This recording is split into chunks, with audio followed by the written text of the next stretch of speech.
Okay. Ebigenda maaso ku kitebe kya National Unity Platform.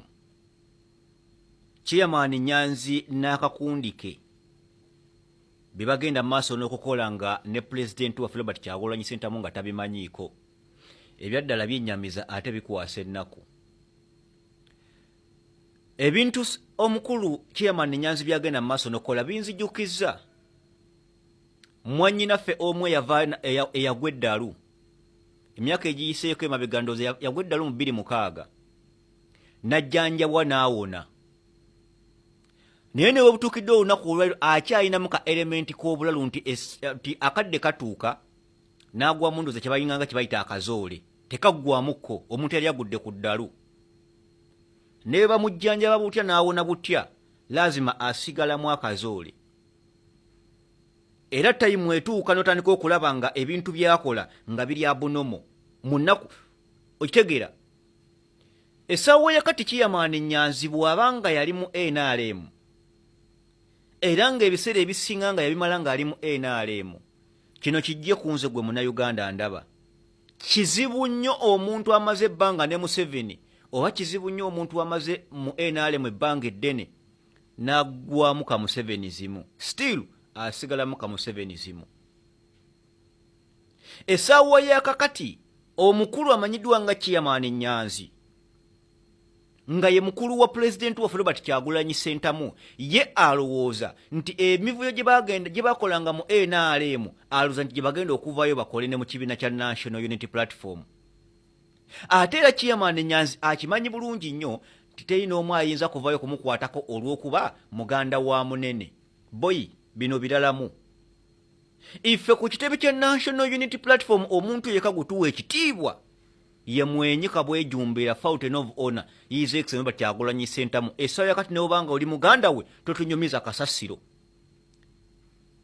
Kubanga ye muntu yekka gwe tumanyi ali vibrant ku nsonga z'enkyukakyuka, kubanga tojja kusangayo muntu mulala mu famire ya Kyagulanyi ajja kuyimirira ku katuuti ayogere ebintu Bobi Wine nga bw'abyogera. Kati gwe Chairman Nyanzi bw'oba olowooza nti no tugenda kutya nnyo oveeyo okola ebyekisiru byo nga bwe mwavangayo ne mubikola mu NRM. Eno biralamu. Eno biralamu boyi. Bw'oba obadde olowooza nti tugenda kuttira ku liiso, ekyo tekigenda kubeerawo. Tukimanyi bulungi nnyo nti okyalimu ka Musevenizimu. Era olowooza nti ka Musevenizimu kajja kusobola okukola mu National Unity Platform. Kubanga kati essaawa yakati olaga gw'alina obuyinza bwonna. Olaga nti ono yateekeddwa okwesimba wano, ono yateekeddwa okwesimba wano, ono yateekeddwa okwesimba wano. Toyina audacity Chairman Nyanzi egoba mwana mu kifo kuvaayo kwesimba. Toyina audacity egoba muntu mu kifo kyayagala kwesimbako. Bw'abanga yize Robert Kyagulanyi Ssentamu ebbanga lyonna abadde nga avaayo ng'agamba abaana mwesimbewo. N'atakoma okwo. Naggulawo n'essomero erya NUP School of Leadership nga ligendereddwamu kwongera kubangula bavubuka, kwongera kubangula bannayuganda ku bikwatagana ku by'obukulembeze. Abaana bangi baavaayo nabyenyigira nga n'abamu ku babyenyigira be baana bafuutuso gye essaawa yakati gwe Chairman Nyanzi abaana b'otaddeko ekibeera. Okategeera essaawa yakati abaana b'otaddeko ekibeera. Chairman Nyanzi ofaananidde ddala omuntu yali agudde ku ddalu nga kati essaawa yakati ebintu byogenda mu maaso n'okkola olinganga alimu akazoole. Kubanga muntu aleko nagambye omuntu yali agudde ku ddalu ne bamujjanjaba n'awona, lazima asigalamu akazoole nti waliwo ennaku zaatuuka n'avaako.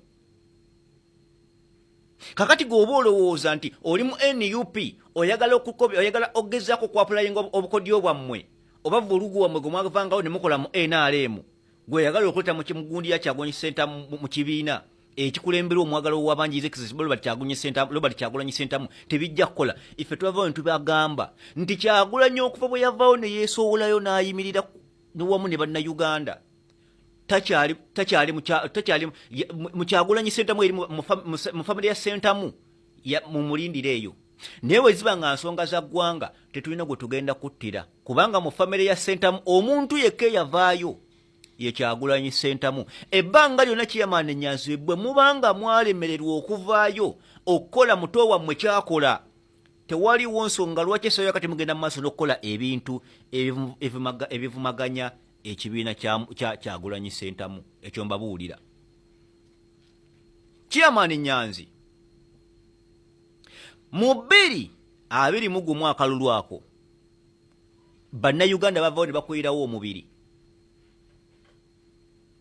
Bannayuganda bavaawo ne bakwirawo omubiri. Naye era jjukira envuvumo zaayitingana nti walina enteekateeka oba wali weenyigira mu ky'okuguza abantu ba National Unity Platforms cards. Byonna ne tubitegeera naye ne tusawo ne tubireka ne tugamba katukuteegere mu kkoona.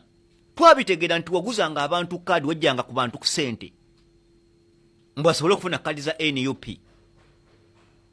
Chairman Nyanzi okategeera. So bw'oba olowooza nti no twakutereka era ng'oza tuli basiru, Chairman Nyanzi ku mulundi guno eno weesonyiwe abaana ba National Unity Platform. Weesonyiwe abaana abatambudde n'enkyukakyuka from day one.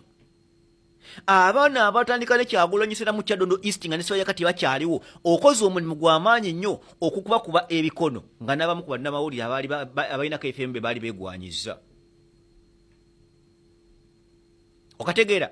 Chairman Nyanzi toyina kapasite evaayo kuyita mwana kumugamba kino ekifo kiveeko ono yagenda okukyesimbako bw'anaayitamu yagenda okuwa omulimu. Gwengaani Chairman Nyanzi igwengaani. Fine tugenda kuvaayo kubatya kubatiirira kukola ki tugenda kubyogera. Moses Waisa avuddeyo n'omuyita. Tukimanyi n'abaana abalala bangi be muvuddeyo ne muyita oba Chairman Nyanzi b'ovuddeyo n'oyita n'obako ebigambo by'obagamba bave mu bifo ebyo osobole okuplantinga wabawo bw'oyagala nga n'abamu tubamanyi bulungi nnyo nti ebbanga lyonna babadde nga bavayo nga baprovokinga Kyagulanyi Ssentamu, abalala nga badayininga ne Museveni, abalala bakansala be tumanyi obulungi ennyo nti baalya ssente za Museveni. Okategeera. Chairman Nyanzi tuli basiru era tolowooza nti n'olwokuba nti oli mukulu wa Kyagulanyi Ssentamu pulezidenti omwagala w'abangi tetugenda kuvayo kugambako, tugenda kugambako boyi. Ekirala Chairman Nyanzi nga tetunaba kuvaayo kwogera bintu sooka oveeyo onnyonnyole ewiiki gye baakuwambiramu biki bye wayogera era diiru ki ze wakola ne Museveni. Diiru ki ze wakola ne Museveni nga tetunaba kuvaayo kubyogera. Kubanga tukimanyi bulungi nnyo nti we baakuwamba Chairman Nyanzi we baakuwambira ewiiki gye wamala nga emyaka ewiiki gye twamala nga tetumanyi gy'owali olina abantu be wasisinkana naye nga muzimu ku mission ze baakuwa mwalimu n'okugyawo omwana wa kitaawo ne nnyoko. Okategeera nga n'ezimu ku ddiiro ze baakuwa mwalimu okugyawo obulamu bw'omwana wa kitaawo ne nnyoko. Okategeera mu ku ddiiro endala gye baakuwa kwe kutandika okutabulatabula ekibiina kya NUP kubanga essaawa yakati Museveni ekintu ekisinga okumukozesa yakati kwe kulaba nga NUP yeeyawuddemu saako n'okuteekamu endooliito. Museveni bwe yakimanya nti nno kasita NUP ogiteekamu entalo kitudisorganizinga ne kitujja kukufokasinga ku nsonga enkulu ne tubuukira ebintu ebirala. Kakati gwe ssebo Chairman Nyanzi bw'obanga omanyi nti oyagala kukola nga diversion otujje ku nsonga entuufu ze tuliko ez'okuggyako Museveni, bw'obanga oyagala kutukolamu diversion nga oyagala kuzikola mu ngeri y'okutabulatabula abantu naddala beesimbyewo ng'obajja mu bifo ebyo bebagize boyi. Sekuritale John Ssaabawandiisi w'ekibiina yali clear n'agamba buli ayagala okwesimbawo ku kifo kyonna wa ddembe naye ng'omulamwa bagenda kugusimba ku gurawundi. Oyimiridde otya ku gurawundi? Abaana abamu baatandika dde okusagula gurawundi nga ne Sekuritale General tannaba kuvaayo kuyisa kiragiro ekyo. Ekyo nkikakasa bulungi nnyo. Abaana bangi basibiddwa. Abaana bangi batuukiddwako obuvune.